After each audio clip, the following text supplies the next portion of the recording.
Mr. Lynch, Dr. Hagelin gave a very compelling image of a unified field, the basis of our thought, the basis of our behavior. And these compelling images have concrete reality in the functioning of our brain. Because the quality of the functioning of your brain determines the quality of the functioning of your mind. If you want a creative mind, you need a creative brain. If you want a calm, alert mind, you need a restful, alert brain. This relationship goes the other way as well. The brain not only generates experience, but each experience we have changes the brain. I want to spend a few moments on this. Every time you see something, you hear something, the words now going into your ears are creating this cascade of electrical activity over your brain. Individual neuron by individual neuron is sending the information, and you have they're as if connecting hands. We have this delicate network over your brain, and that's what lets you see. That's what lets you decide. And every time you have an experience, that network gets a little stronger. Your brain is a river. It's not a rock. Indeed, 70% of the connections between your brain cells change every day. What we have here is an example of two dendrites. Dendrites are where one cell takes in information. And these little bumps that you see here are called dendritic spines. This is where one neuron is communicating with this neuron. Now, you have 100 billion neurons in your brain. Each one gets input from about 10,000 other neurons every second. You can imagine getting 10,000 phone calls a second and trying to integrate it together into one coherent output. That's the life of your brain cells. And what they do, I guess, for self-preservation is they're constantly changing. They're creating connections, losing connections. What we'll be doing here is showing you a movie, 8 successive slides, which shows the connections in this one area over 8 successive days. So everyone can see? Yeah, here we go.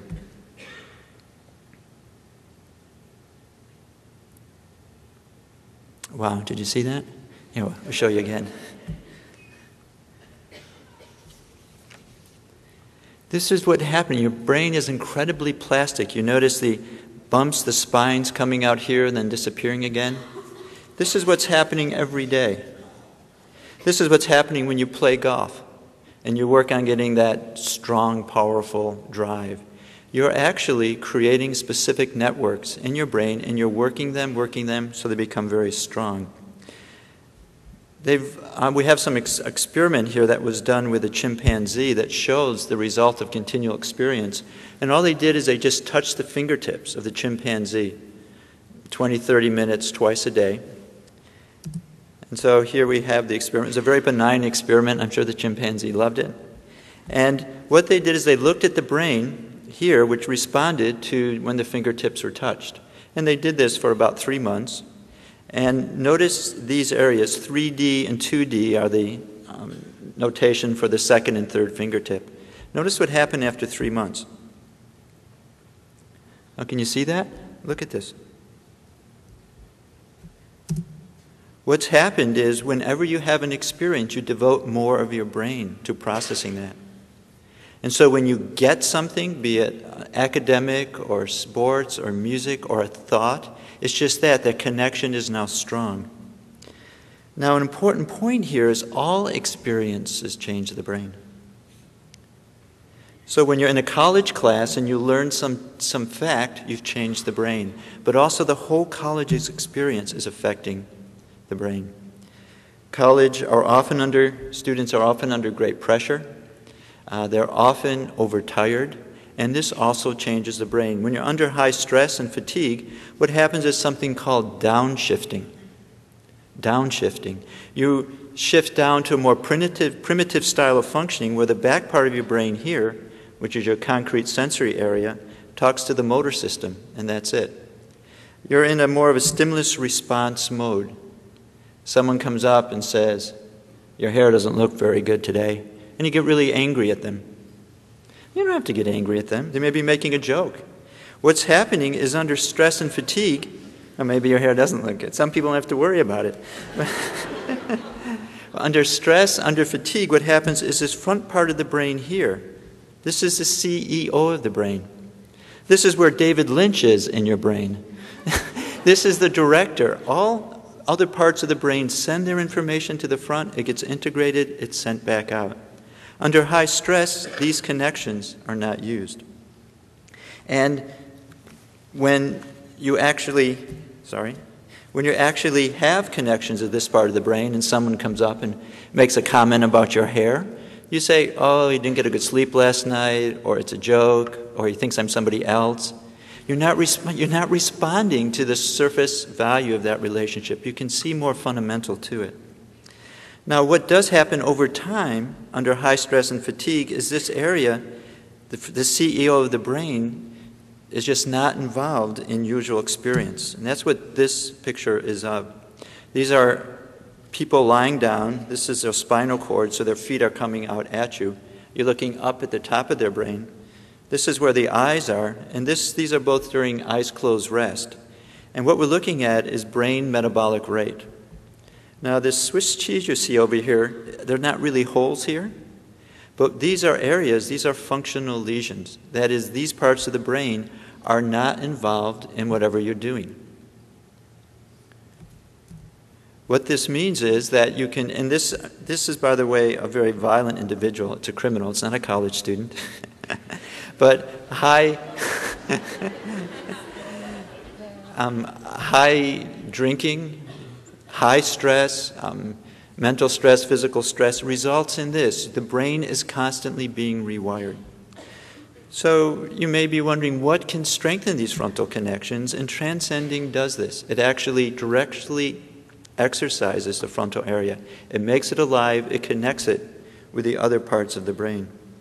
When you meditate, you build up your CEO. You make connections to that part of the brain. So let us look at Shane Zisman's brain. What we have here, let's give a hand to Shane.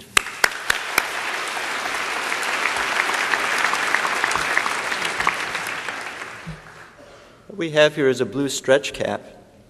In the blue stretch cap are specific sensors, and they're taking the electrical activity of the brain. What we see on the screen is the ongoing electrical activity. This line is what's happening right now. And now these big peaks here are when he blinks. Can you blink, Shane? There we go. Thank you. So this is the left front, this is the right front, and these are the ones in between. Now, we're seeing his brain in Technicolor, but his brain's not really functioning in Technicolor. But here we have a brain laughing. So what we'll do is we'll bring up one sensor, and we'll just look at this. We'll first bring up one sensor in the front, and we'll have him sit with eyes open, eyes closed, so you can get a feeling for how the brain waves are changing. Then we'll have him meditate, and you can just see the difference then. Now, this is what the brain looks like when you're looking out at 1,200 people looking at you. The brain is very active. It's processing all these shapes, people, etc., the lights. And so you see this very fast activity here. This is 1 second, so this is about a 20 cycles per second wave. It's called beta activity. And this is what happens when the brain is actually processing. Many different parts of the brain are working very quickly, but they're not in coordination, so they don't line up. Let's get a second channel here. This channel will be in the back. And now, Shane, you can close your eyes.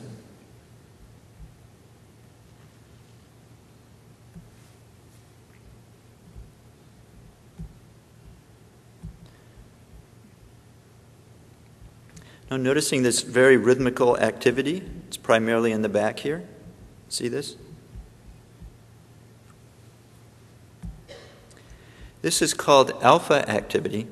The back part of your brain is your visual center. Everything falling on your eyes streams to the back, and it just gets it completely revved up and is processing it. Lights, colors, movement, edges. You close your eyes, and that part of the brain can rest. And so this is resting rhythm of the cortex. This is the brain which is a restful but awake. Restful alertness, pure wakefulness. Now, Shane has been meditating since he was 5. Typically, when people just close their eyes, you don't see alpha activity in the front, as we do with Shane. This is the, remember what the front is? CEO. Thank you very much. It's very gratifying when you pick up the main points. This is the CEO. The CEO is always working, even when your eyes are closed. Self-talk, planning, analysis, it's always going on. This typically doesn't rest. This is the mental chatter that goes on in your brain. During the process of transcending, we see more of this in the front of the brain as well. Now, seeing this in a person just sitting with eyes closed is something that happens when someone has been meditating for a long time. And that is the pattern of meditation begins to be more a natural part of how their brain functions. Total brain functioning and that experience which Mr. Lynch, Dr. Hagelin have been describing of wakefulness, of bliss, of unboundedness, of self-sufficiency, of energy, all of that becomes available for whatever you're doing. Okay, so now we'll ask Shane to begin transcendental meditation.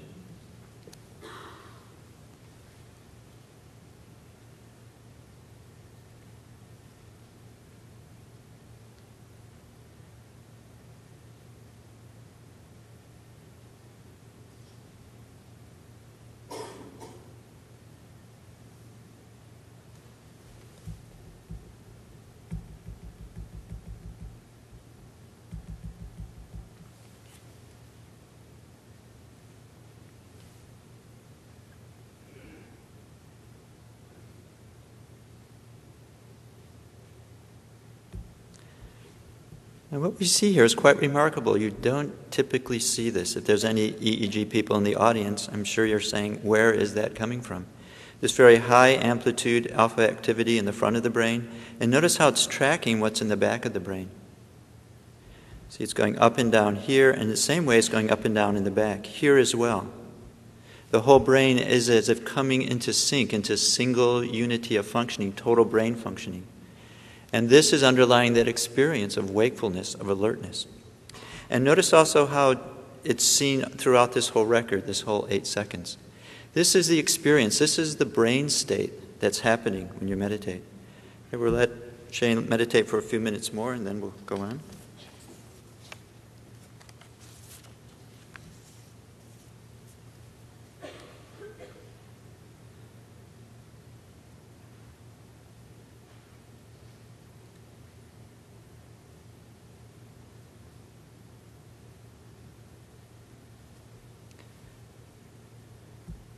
Now you notice this cycling here.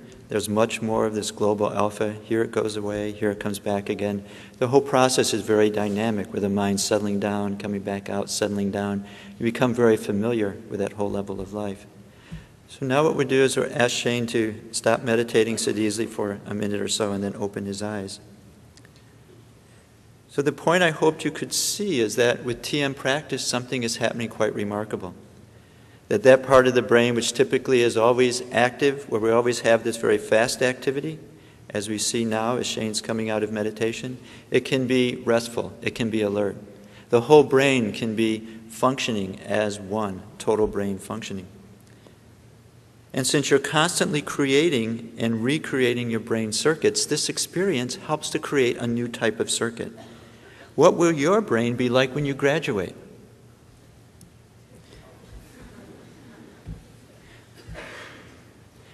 We've created a brain integration report card to try to quantify that. This report card is asking, what is the impact of your total college experience? The impact of the grades, of the skills you'll learn, of creating some local circuits of coherence in your brain, but what about that underlying level of wholeness, of wakefulness?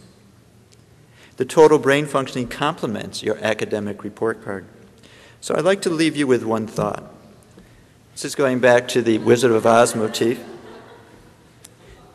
Here we have the Wizard of Oz rewarding to this scarecrow. Remember what the scarecrow wanted? He wanted a brain. And remember what he did? He sacrificed himself, being burned to death and brought off by the monkeys, and the straw being torn off, all of that for a brain. And look what he gets. A piece of paper. So what I say to you is, don't be content with just getting a piece of paper from your college degree.